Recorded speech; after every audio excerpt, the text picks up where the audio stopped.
Puisi saya berjudul Badut.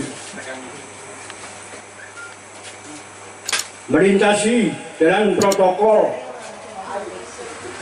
aku melihat gambar para calon legislatif dipaku di tiap pohon. Mereka tersenyum mencari simpati kepada semua orang yang melihatnya. Melintasi jalan protokol, aku ingin meludahnya. Terima kasih. Tidak ada perubahan yang lebih cepat ketimbang lesatan perubahan di era digital. Katalisasi literasi digital menjadi keniscayaan untuk meminimalisasi kegagapan dalam menghadapi laju perkembangan zaman. Pesan itu disampaikan Duta Bahasa Jawa Tengah Tio Ardianto di acara pelataran sastra Kaliwungu PSK Halal bertajuk Mauso.id Katalisasi Sastra dan Literasi di Era Digital di Pondok Pesantren Ponpes Al-Kolil, Gang Seroja, RT 03 RW 09, Desa Sarirejo, Kecamatan Kaliwungu, Kabupaten Kendal, Jawa Tengah, Senin tanggal 30 Mei tahun 2022, malam. Melalui Mauso.id, dibaca Mauso.id, bukan Mauso.id, media ruang maya yang baru saja prarilis di Kendal ini, Tio Ardianto mengaku berupaya menjawab keresahan sekaligus tantangan Kepala Balai Bahasa Provinsi Jawa Tengah Ganjar Harimansyah beberapa waktu lalu, terkait perlunya dilakukan inventarisasi masalah-masalah komunitas penggerak literasi dan solusinya. Mahasiswa Fakultas Filsafat Universitas Gadjah Mada UGM Yogyakarta asal Kudus ini mengungkapkan, terdapat 3 tantangan klise dalam gerakan literasi, yaitu keterbatasan jumlah, akses, dan mutu bahan bacaan yang berkualitas, keterbatasan fasilitas pendukung literasi di ruang publik, serta kurangnya sinergisme dalam jejaring komunitas penggerak literasi. Terima kasih. Kenapa Kendal dipilih untuk, sebenarnya belum rilis ya, ini pra-rilis. Jadi sifatnya masih sangat perlu banyak ide-ide baru dari teman-teman Kendal. Kenapa Kendal dipilih? Sebenarnya faktor emosional, karena punya kedekatan dengan pelataran sastra Kaliwungu. Jadi pelataran sastra Kaliwungu saya anggap sebagai sahabat di komunitas. Jadi termasuk komunitas pertama yang berkomitmen untuk mendukung Mauso.id ini. Sehingga, dan saya baru pulang dari Pekalongan sebenarnya, dicegat untuk di Kendal dulu, dan pra-rilis dari Mauso.id ini pun digelar. Tentu sinergitas antar komunitas itu satu hal yang sebenarnya menjawab dari keresahan Kepala Balai Bahasa Provinsi Jawa Tengah Bapak Ganjar Harimansyah yang pada pembukaan bengkel komunitas literasi itu berkata bahwa komunitas literasi ini perlu penataan ulang untuk sinergitasnya. Dan saya kan sedang dalam program Duta Bahasa waktu itu ingin menjawab keresahan Kepala Balai Bahasa tersebut dengan Mauso.id. Tentu, tetapi mungkin tidak yang sebesar ini. Ini saya anggap sebagai besar karena secara luring ya. Mungkin ke depan akan secara daring kami mendengar. Kemarin saya juga ke Rumah Kreatif Wadas Kelir di Purwokerto itu juga untuk membahas ini. Saya banyak dapat masukan dari Pak Guru Heru Kurniawan, penciptanya Rumah Kreatif Wadas Kelir itu tentang Mauso.id ini, bahkan sebelum saya presentasikan di Pekalongan kemarin hari. Kira-kira begitu. Narasumber lain, Ali Romdoni menyebut literasi adalah pengetahuan itu sendiri, dengan dimulai dari membaca, menulis, dan menginformasikan.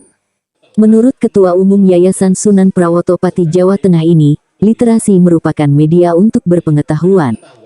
Penulis sejumlah buku, salah satunya berjudul Al-Quran dan Literasi tahun 2013 ini mengingatkan pentingnya membangun sikap adaptif dalam menyambut setiap perubahan zaman.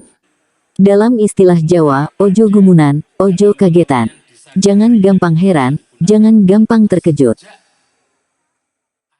Literasi memang dimaknai secara harfiah sebagai keberaksaraan yang ada hubungannya dengan aksara. Tetapi aksara ini tidaklah untuk menampung, untuk mewadahi, untuk mengekspresikan sebagai pengetahuan.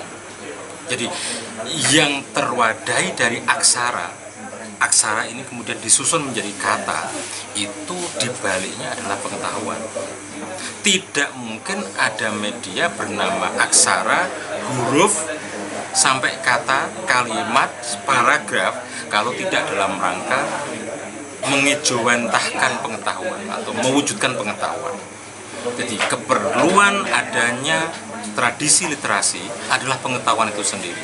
Itu kenapa masyarakat yang beraksara disebut masyarakat literat. Artinya masyarakat yang sudah mengakses pengetahuan dari tradisi atau media tulisan. Dan itu pernah satu masa di mana masyarakat yang dianggap berpengetahuan itu masyarakat yang mengenal huruf. Sebelum mengenal huruf dianggap masyarakat yang illiterate atau masyarakat tidak beraksara, buta huruf dan buta pengetahuan. Itu kenapa di negara kita juga ada program pemberantasan buta aksara. Itu sebetulnya dalam rangka mengajak bermigrasi pindah dari justifikasi masyarakat bodoh ke masyarakat yang pintar.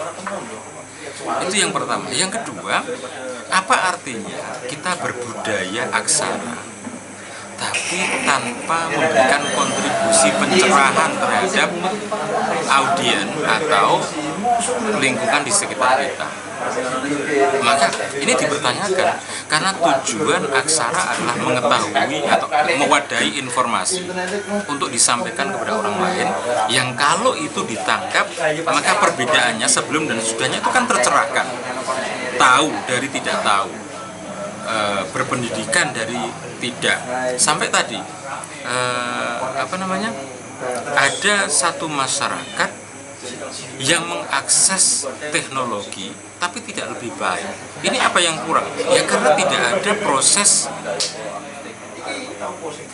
edukasi atau pemberitahuan bagaimana menggunakan senjata bernama IT ini. Maka kaya itu tidak cukup tanpa dibekali dengan pengetahuan. IT sebagai kekayaan, sebagai modal juga belum cukup tanpa dilapisi, dilambari dengan pengetahuan. Kalau yang lain tetangga kita dengan teknologi itu bisa menjadi pribadi yang mandiri, berlipat-lipat dan cepat. Kenapa kita tidak bisa seperti itu? Kita berteknologi tetapi yang bodoh tetap bodoh, yang miskin tetap miskin. Ya karena tidak tahu bagaimana menggunakan senjata penting bernama IT, teknologi informasi dan seterusnya itu. Nah, itu kenapa saya sampai di kesimpulan, maka tidak literasi, tidak berbudaya literasi kalau tidak ada pengetahuan di dalamnya. Nah, hari ini itu menuruni itu. Literasi digalakkan, tetapi asal beraksara, asal berstatus, membuat status, efeknya adalah tidak tambah pintar tapi gesekan. Literasi adalah pengetahuan itu sendiri. Masyarakat yang berbudaya literasi itu masyarakat yang berpengetahuan. Contoh begini, ada kitab suci yang mengatakan manusia pertama yang nol pengetahuan, prosesnya itu kan proses literasi yang dibangun. Dikenalkan dengan bidang, ruang, waktu, nama-nama itu dikenalkan. Melalui apa? Melalui bahasa. Sehingga audien menangkap dari subjek pemberi informasi. Kalau Tuhan yang mengajarkan, berarti yang menerima itu dia sedang pertama kali mengenali ruang, bidang, waktu itu. Nah, ini akan hilang kalau tidak diabadikan. Berarti subjeknya satu, audiennya satu. Untuk bisa menjadi massal prosesnya, butuh media yang mengabadikan.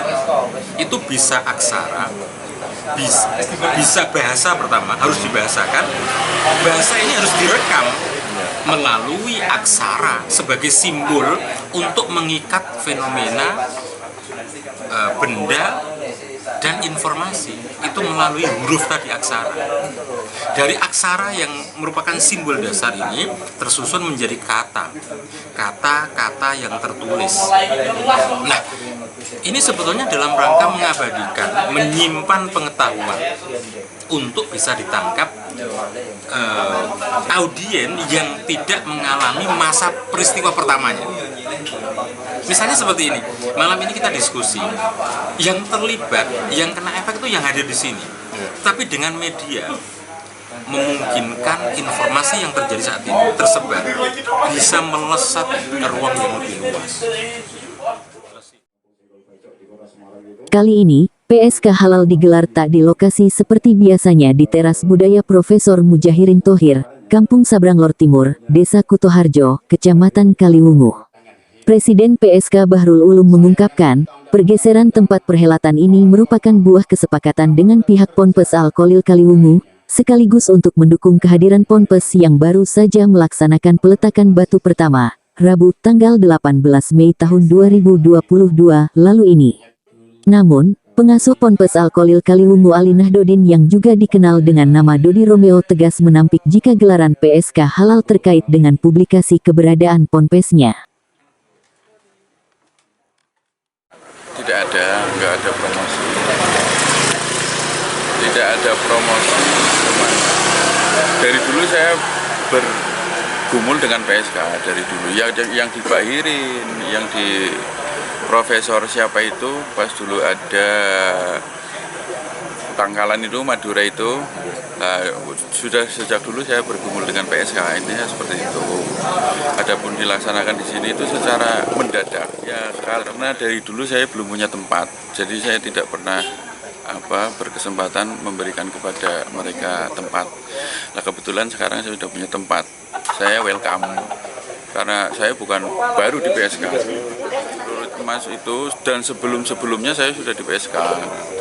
Cuman saya tidak aktif, terutama pas pandemi itu saya keluar dari grup juga karena memang kondisinya sakit. Nah, terus kemudian setelah ini bangkit, tidak hanya teman-teman PSK saja yang saya sambung, karena ada 54 ormas yang menjadi teman saya, baik itu kayak Lindu Haji, kayak PP, kayak Rajab Besi, dan lain sebagainya, semua Gelabang Hitam dan lain sebagainya. Teman-teman saya itu sekarang setelah saya sehat nyambung semua, termasuk diantaranya PSK. Saya juga baru nyambung hari Kamis, terus saya welcome diadakan acara di sini.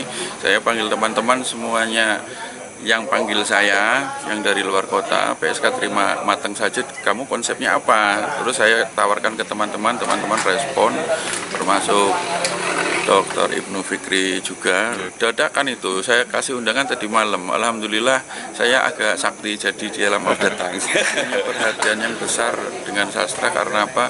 Pedoman saya bahwasanya terutama literasi. Tanpa literasi saya tidak pernah bisa ngaji.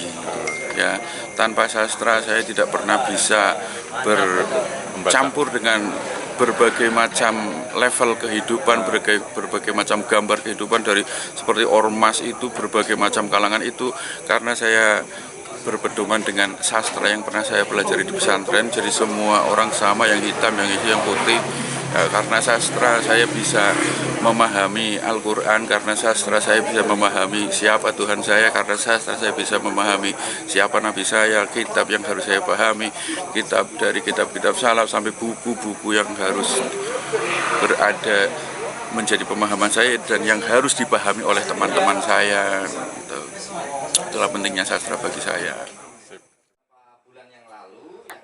Selain Tio Ardianto dan Ali Romdoni, PSK Halal juga menghadirkan narasumber Ibnu Fikri. Antropolog sekaligus pengamat budaya asal kota Santri Kaliwungu ini membidik literasi dari sisi antropologi kebudayaan masyarakat Indonesia, terutama di Jawa. Tak hanya diskusi yang dimoderatori Lukluk Asmara Anjaina, sebagaimana tajuk acaranya, PSK Halal dimeriahkan pula dengan baca puisi, akustikan, solawatan, dan jabat tangan ala halal bihalal di penghujung acara. Para penyair yang tampil baca puisi, diantaranya Cipto Roso, Lukni Maulana, Basa Al-Kalam, Slamet Priyatin, Gustinung, dan Misbahul Munir.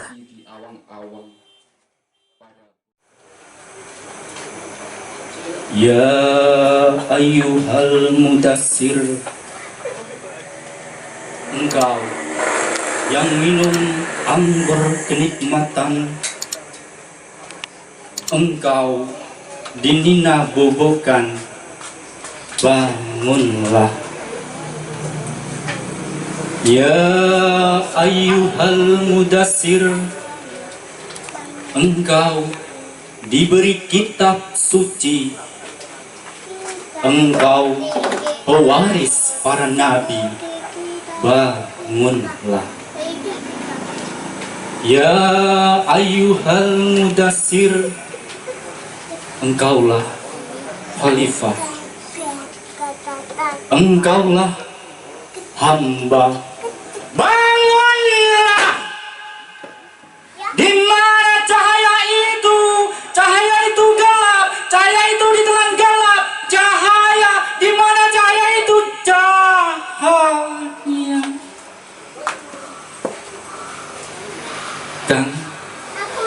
Aku ingin mati di tanah ini.